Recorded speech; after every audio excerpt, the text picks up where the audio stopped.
Sorry sorry sorry. Nadim তোর জন্য রেস্টুরেন্টে অপেক্ষা করেছে, তুই সেখানে যাস। হোয়াট? আমার নাম রায়হান। আসলে একদম ঠিক করেছেন, আপনার জায়গায় আমি হলো এটাই করতাম। আমার কোনো অধিকার নেই আপনার অনুভূতি নিয়ে এভাবে খেলার।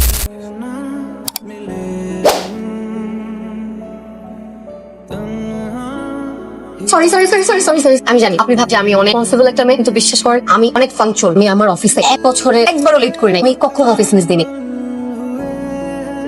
বিশ্বাস করেন যদি নিজেকে পানিশমেন্ট দেওয়ার কোনো ল থাকতো আমি আজকে নিজেকে সর্বোচ্চ সবচেয়ে ক্যাপিটাল পানিশমেন্টটা দিতাম। Thank you so much. কি বলছিলেন?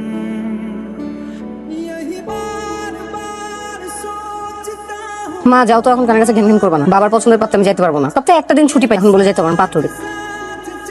শোন, কাল সকাল 11টা নাদিমের সাথে দেখা করবি। তোর মোবাইলে আমি ওর নাম্বার টেক্সট করে দিই, ফোন দিলেও বলবে কোথায় দেখা করবি। বাবা কালকে আমার ছুটি। সেই জন্যই তো দেখা করবি, যাতে করে তোর অফিস নষ্ট না হয়। বাবা অন্তত একবার দাও ছেলে। কালকে তো সরাসরি দেখা হচ্ছে, ছবি দিয়ে কি করবি? শোন, দ্বিতীয়বার তোর মুখে কোনো কথা আমি শুনতে চাই না।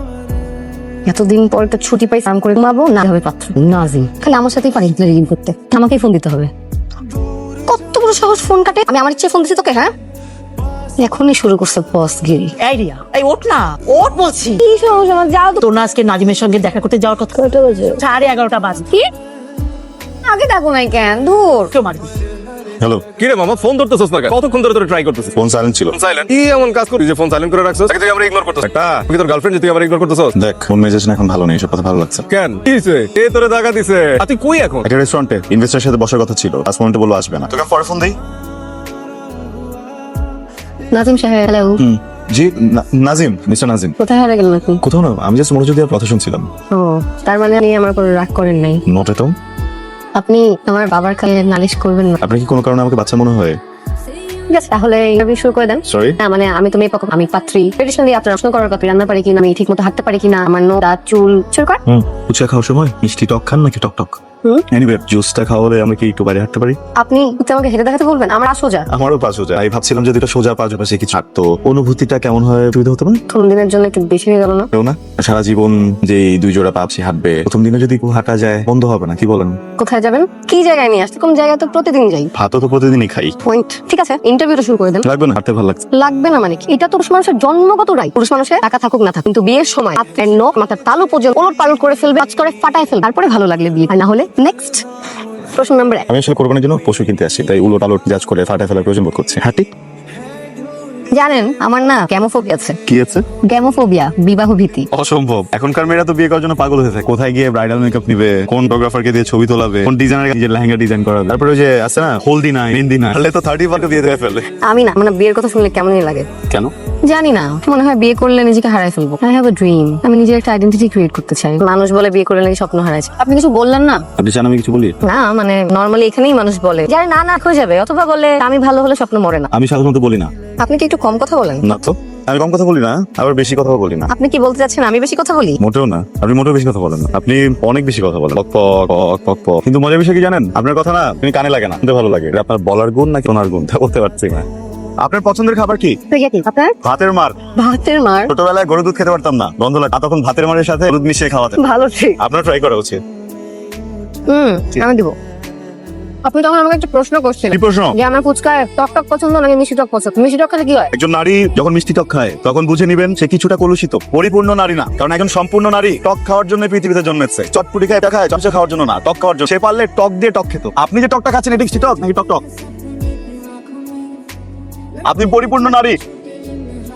দেখুন, আজকে তো আসলে সারাদিন আমরা লম্বা সময় ধরছি, গল্প করছি। পুরোটা সময় আসলে আমার মনে হচ্ছে একটা কথা আপনাকে বলা উচিত, সুযোগ পাইনি। কথাটা বলবো? মাঝে মধ্যে কথা জমা রাখা কিন্তু ভালো, ইন্টারেস্ট বাড়ে। তা তো বাড়েই, আবার মাঝে মধ্যে কথা না বললে পর্স কমে যায়। তো আমার মনে হয় যে কথাটা বলে ফেলা জরুরি। বলেন। আসলে আপনি এই কারণে রেস্টুরেন্টে এসেছেন, আর সরি একটা ফোন ধরতে হতো। না না স্যার। হ্যালো, কি কখন কোন হসপিটালে? আমি আসতেছি, এখনই রওনা দিচ্ছি। সিরিয়াস কিছু? হ্যাঁ, আমার ইমার্জেন্সি হসপিটালে যেতে হবে। আপনাকে তো আমার কথা ছিল, আমি চলাচল করে আপনি জান। I'm really sorry. Thank you. Phone দিন। জি। কে কোথায় ছিলি তুই? কোথায় ছিলাম মানে তোমাদের পছন্দের ছেলের সাথেই তো ছিলাম। বাবা মার সামনে কথা বলতে তো লজ্জা করছে না? মানে কি বলতে চাচ্ছ তোমরা? আমরা বলতে চাচ্ছি আমরা আসলে তোমাকে সুশিক্ষা দিতে পারিনি। কি আশ্চর্য, তোমরা আসলে এমন করতেছো কেন? কেন বলছি বুঝতে পারছিস না। নাদিম তোর জন্য রেস্টুরেন্টে অপেক্ষা করেছে, তুই সেখানে যাস। হোয়াট? শোন, আমি নাদিম অনেক কষ্ট করে শুনিয়ে রাগ করি, কাল আসবে, ভালো ব্যবহার করো। যদি কোনো উল্টা পাল্টা করো আমি ভুলে যাবো তুমি আমার মেয়ে। আমি তোর কাছে এটা আশা করিনি। মা আমরা তো ইনজুর্ড না, না। ব্যথা পাচ্ছ না, কিচ্ছু হয়নি না, হাসপাতালে আসে না তো। ধরো ওটা কি হয়েছে জানো, আমি একটা বাইক আরো গাড়িতে লাগাই দিচ্ছি, আরো গাড়ি পরে এত ডরে যে অবস্থা হয়েছে তুই চিন্তা করে দেখ। এমন একটা অবস্থা মনে কর যে আইরো খাইতে পারি, তার উপর আবার জরিমানা আমার দেওয়া লাগে। এমন সময় রহমত করে আমি বমি করে দিলাম, আরো গাড়ির মালিক মনে করছে কি মনে সিরিয়াস হালাই গাড়ি দিয়ে আমার হাসপাতালে নামাই দিয়ে গেছে। শোন না, 5,000 টাকা গাড়ি সারানোর লেগা। দাদা আমার ব্যাপারের কথা, তুই আজকে সারাদিন ঘুরলি ইল্লি আইসক্রিম খাইলি খাইলি, কিন্তু তুই মেয়েটা চিনোস না? না। মেয়েটার নাম জিজ্ঞেস করছোস? না। আচ্ছা, ফোন নাম্বার? না। ঠিকানা? মানে আমি না তো বলদ ভাব, তো বলদ না তুই গর্দব বেটা, সারাদিন একটা মেয়ের সাথে ঘুরলি, এটার একটা আমার নাম জিজ্ঞেস করবি না? রে বেটা তুই তো লাইলি মজুরে ফেল করে দিছো। আমি না ভাবছিলাম বুঝছি খুব সুন্দর করে সাজাবো, যখন বিদায় মেয়েটার কাছে ডিটেলস নিয়ে বলছিস, আমাদের একটা ফ্রেন্ড আছে যে থাকলে আসলে শত্রুর প্রয়োজন হয় না। হঠাৎ করে আমার ফোন দিয়ে বলতেছে খুব বাজে অবস্থায় ভর্তি, কিছু ফেরেটলে দৌড়ে চলে আসছে, নেই ভুল করে ফেলছি তো, নেক্সট টাইম আর আসবো। হাই, আমি নাজিব। রিয়া, আগের দিন আপনার জন্য অপেক্ষা করেছি, আসলেন না। আমি না আসলে খুবই সরি, ইচ্ছা করে করিনি, আমি একটা খুব ঝামেলায় ফেসেছিলাম। ইটস ওকে, ইটস ওকে, আমি কিছুই মনে করিনি। অ্যাকচুয়ালি এইসব ব্যাপারে আমি আন্ডারস্ট্যান্ড। আমার কলিগরাও বলে নাজিমের ব্যাপারটা কিন্তু করে হ্যান্ডেল করলেন। লাস্ট ইয়ারে আমি সিঙ্গাপুরে গিয়েছিলাম, এর আগে দুবাই, আমার কোম্পানি থেকে। আমাদের কোম্পানি আমার এইসব ব্যাপারে মানে খুবই জেনারাস। প্রমোশন হয়েছে লাস্ট মান্থ, সিনিয়র ম্যানেজার থেকে ডিরেক্টর। আরেকটা কথা বলি, আমি কিন্তু এতে খুব একটা পছন্দ করি না, মানে বাইরের খাবার আর কি। বাসায় রান্না করা খাবার ছাড়া আমার আবার মুখে রোচে না। আমার ওয়াইফ যিনি হবে অবশ্যই রান্না জানতে হবে। তাই তো ভাই, আপনি রান্না করতে পারেন? জি, রান্না? হ্যাঁ, রান্না তো পারি। সিরিয়াসলি তুই ছেলেটার নামও জানিস না? আমি নাম জানতে যাবো কিভাবে? আমি তো সিমজেনে দেখা করতে গেলাম ওর সাথে। কিন্তু তুই তো নাম্বারটা নিতে পার। কোনে কথা বলে গেছি, দেখা করতে নাম্বার চাইতে যাবো কেন? তাও ঠিক। এখন কি করবি তাহলে? কি আর করবো, বাবার পছন্দের ছেলেকে বিয়ে করে ফেলবো। ওই ছেলেটা কেমন? তো আছে, ভালোই, ভদ্র, প্রতিষ্ঠিত। কি তুই? কিন্তু আবার কি, কিছুই না। তোর চেহারা দেখে বোঝা যায় তো আছে। তুই একটু আগে আননোন ছেলের কথা বলতিস, তখন তোর চেহারায় ও কাজ জানিস? তোর মাথায় চোখে দুটাতেই সমস্যা আছে। আমার মাথার চোখ দুইটাই ঠিক আছে, তোর মনটাকে আগে ঠিক কর। বিয়ের ব্যাপার সারা জীবনের ব্যাপার, এখানে ভুল করলে তো তোর জীবনটা শেষ হয়ে যাবে। কি করবো আমি? হ্যাঁ, একটা ছেলে যার নাম ঠিকানা কি জানি না, জন্য অপেক্ষা করবো নাকি বাবা মাকে যে বলবো অচেনা ছেলের আমি প্রেমের পথে ছাড়া বাঁচবো না? একটা অচেনা অজানা মানুষের সাথে সুন্দর একটা দিন কাটালো, মেট করলো, তারপর হারাই গেল ভুলে। কোন প্লেবয় হতে পারে, হয়তো আমি অনেক বড় বিপদ থেকে বেঁচে গেছি।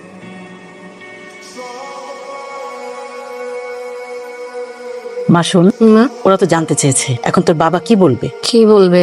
মা শোন না, আরে নাজিমের বাবা তোর বাবার ভালো বন্ধু, পরিবারও খুব ভালো, চেনা জান। ওর সাথে বিয়ে হলে না খুব সুখী হবে। শোনো, নাজিমের বাবা ফোন করেছে, ওরা আগামী সপ্তাহে এনগেজমেন্টটা সেরে ফেলতে চায়। ভালো কথা। এই তুই কি বলিস? দেখো তোমাদের যেটা ভালো মনে হয়। খুব ভালো হয়েছে, এখন আমাদের আয়োজন করতে হবে বুঝছি। কিভাবে বলে গেল দেখছি, মেয়েরাই বলে লজ্জা পাবো না। যে কোনো লক্ষণ তো দেখলাম না।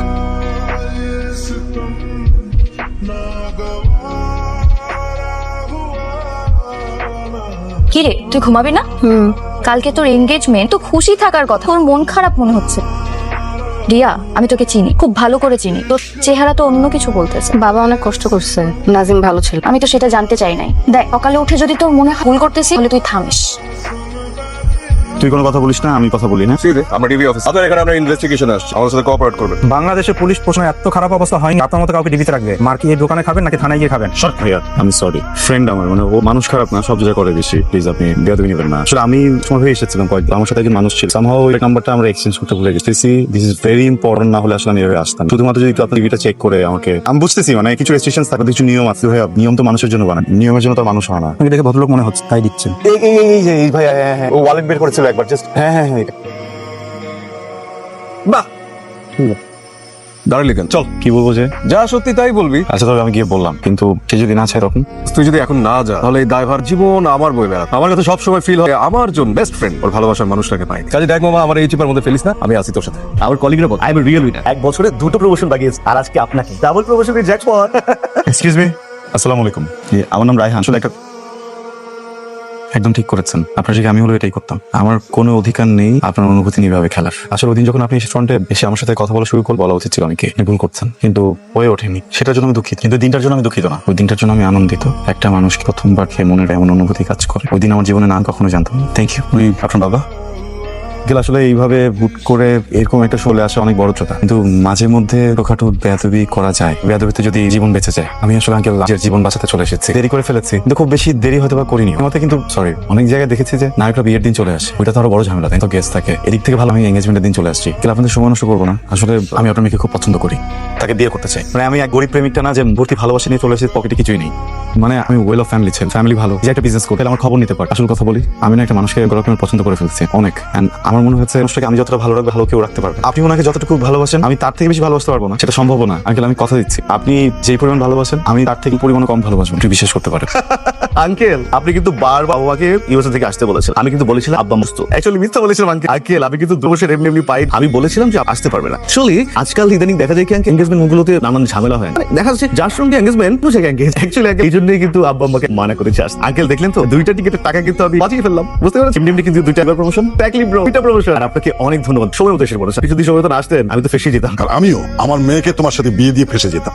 রিয়া তুই কি বলতো, একবারের জন্য হলেও তো আমাকে বলতে পারি। কি করে বলবে? তুমি কখন ওর কথা শুনেছো? আমাদের কথা শুনেছো? দেখো রিয়ার মা, আমি আমার মেয়েকে শাসন করে বড়, কারণ এই সমাজে নরম মানুষের কোনো দাম নেই। আমি ওকে স্বাধীনতা দিয়ে, আমি বাবা হিসেবে চেয়েছি ও স্বাধীন চেতা হোক, স্বেচ্ছাচারী না।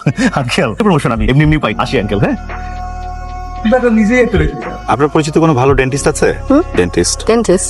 আমি তো জানতাম মানুষ প্রেমে পড়লে হার্ট দুর্বল হয়, হার্টের ডক্টর দেখায়। কার ডেন্টিস্ট খুঁজতেছেন কেন? আসলে আমি যেই মানুষটার প্রেমে পড়েছি ওই মানুষটা তো আমার মন ছুঁয়েছে। এই পাশাপাশি আসলে কতটা মনে ছুঁয়ে যাচ্ছে না, ওরে বাবা হাতে কি জোর, দাঁত নড়ে গেছে। আর আপনি ভাবুন একজন জামাই বিয়ের দিন জানি খেতে খেতে যদি তার একটা দাঁত পড়ে তো ফোকলা হয়ে যাবে। ফোকলা দাঁত নিয়ে একটা মানুষ ছবি তুলবে কি? বিয়ের প্রত্যেকটা ছবিতে মুখ আসবে বন্ধ। তখন আমার ছেলে পেলে নাতি পুতি কি ভাবে? আমি চাই না আমার পরবর্তী প্রজন্ম ভাবুক যে আমি বিয়ের সময় sex- চটটা কেন মারছিলাম বুঝছিলেন? অবশ্যই ওই জলুকিয়ে আপনার সাথে ঘুরেছিলাম তাই। না, চটটা মারছিলাম কারণ আপনি গায়েব হয়ে গেছেন। আমি না হয় জানতাম না নাজিম উদ্দৌলা নাকি, তো জানতে তো আমার নাম্বারটা নিয়ে রাখতে পারতাম। আর একটা রিজন, হাতের জোর বুঝানোর জন্য নেক্সট টাইম এরকম না করেন। তার মানে কি আপনার আবার আমাকে মারার ইচ্ছা আছে? না, ইচ্ছা তো নাই, অভ্যাস আছে। মানে ওই মারামারি অভ্যাস আছে আপনার? বলেন কি? আপনি তো দেখছি একটা জঙ্গলি।